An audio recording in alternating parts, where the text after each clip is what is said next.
मेरे प्यारे देशवासियों, अंतर्राष्ट्रीय योग दिवस में अब एक महीने से भी कम समय बचा है। ये अवसर याद दिलाता है कि अगर आप अब भी योग से दूर हैं, तो अब योग से जुड़े। योग आपका जीवन जीने का तरीका बदल देगा। साथियों, 21 जून 2015 में योग दिवस की शुरुआत के बाद से ही इसका आकर्षण लगातार बढ़ रहा है।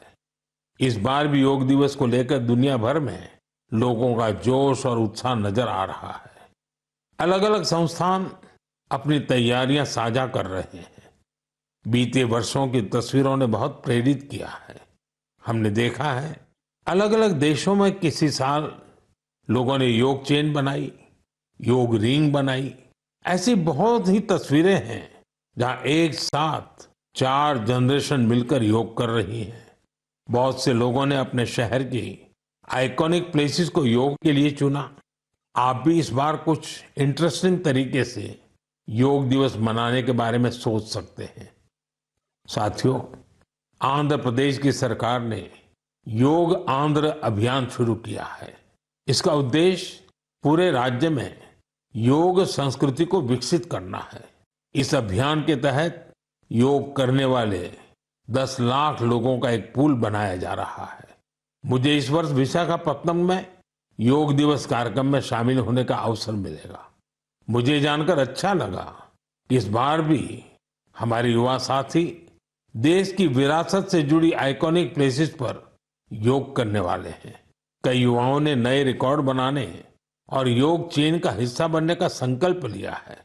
हमारे कॉरपोरेट भी इसमें पीछे नहीं है।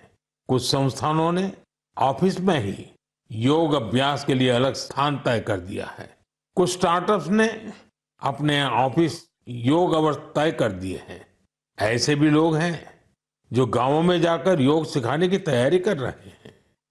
हेल्थ और फिटनेस को लेकर लोगों की ये जागरूकता मुझे बहुत आनंद देती है।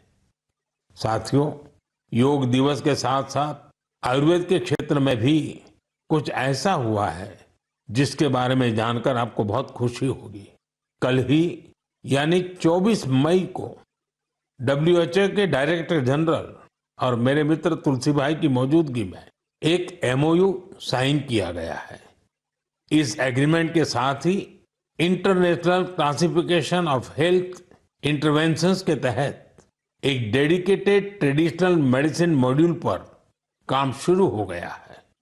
इस पहल से आयुष को पूरी दुनिया में वैज्ञानिक तरीके से अधिक लोगों तक पहुंचाने में मदद मिलेगी। साथियों, आपने स्कूलों में ब्लैक बोर्ड तो देखा होगा, लेकिन अब कुछ स्कूलों में शुगर बोर्ड भी लगाया जा रहा है। ब्लैक बोर्ड नहीं, शुगर बोर्ड। CBSE की इस अनोखी पहल का उद्देश्य है बच्चों को उनके शुगर इंटेक के प्रति जागरूक करना। कितनी चीनी लेनी चाहिए और कितनी चीनी खाई जा रही है, ये जानकर बच्चे खुद से ही हेल्दी विकल्प चुनने लगे हैं।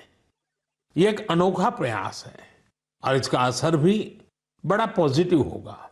बचपन से ही स्वस्थ जीवन शैली की आदतें डालने में ये काफी मददगार साबित हो सकता है। कई अभिभावकों ने इसे सराहा है और मेरा मानना है ऐसी पहल दफ्तरों, कैंटीनों और संस्थानों में भी होनी चाहिए। आखिरकार सेहत है तो सब कुछ है। फिट इंडिया ही स्ट्रांग इंडिया की नींव है। मेरे प्यारे देशवासियों, स्वच्छ भारत की बात हो और मन की बात के श्रोता पीछे रहें, ऐसा कैसे हो सकता है भला? मुझे पूरा विश्वास है कि आप सब अपने अपने स्तर पर इस अभियान को मजबूती दे रहे हैं। लेकिन आज मैं आपको एक ऐसी मिसाल के बारे में बताना चाहता हूं जहां स्वच्छता के संकल्प ने पहाड़ जैसी चुनौतियों को भी मात दे दी।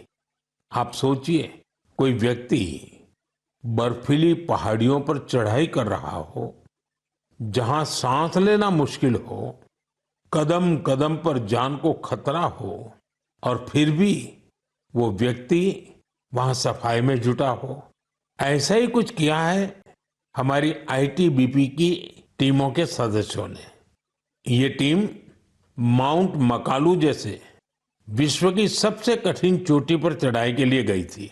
पर साथियों, उन्होंने सिर्फ पर्वतारोहण नहीं किया, उन्होंने अपने लक्ष्य में एक मिशन और जोड़ा, स्वच्छता का। चोटी के पास जो कचरा पड़ा था, उन्होंने उसे हटाने का बीड़ा उठाया। आप कल्पना कीजिए, 150 किलो से ज्यादा नॉन बायोडिग्रेडेबल वेस्ट इस टीम के सदस्य अपने साथ नीचे लाए। इतनी ऊंचाई पर सफाई करना कोई आसान काम नहीं है, लेकिन यह दिखाता है कि जहां संकल्प होता है वहां रास्ते अपने आप बन जाते हैं। साथियों, इसी से जुड़ा एक और जरूरी विषय है पेपर वेस्ट और रिसाइकलिंग। हमारे घरों और दफ्तरों में हर दिन बहुत सारा पेपर वेस्ट निकलता है।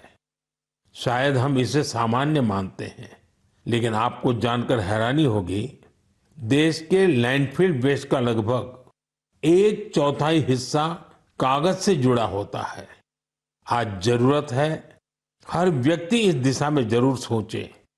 मुझे जानकर अच्छा लगा कि भारत के कई स्टार्टअप्स इस सेक्टर में शानदार काम कर रहे हैं। विशाखापत्तनम, गुरुग्राम ऐसे कई शहरों में कई स्टार्टअप पेपर रिसाइकलिंग के इनोवेटिव तरीके अपना रहे हैं।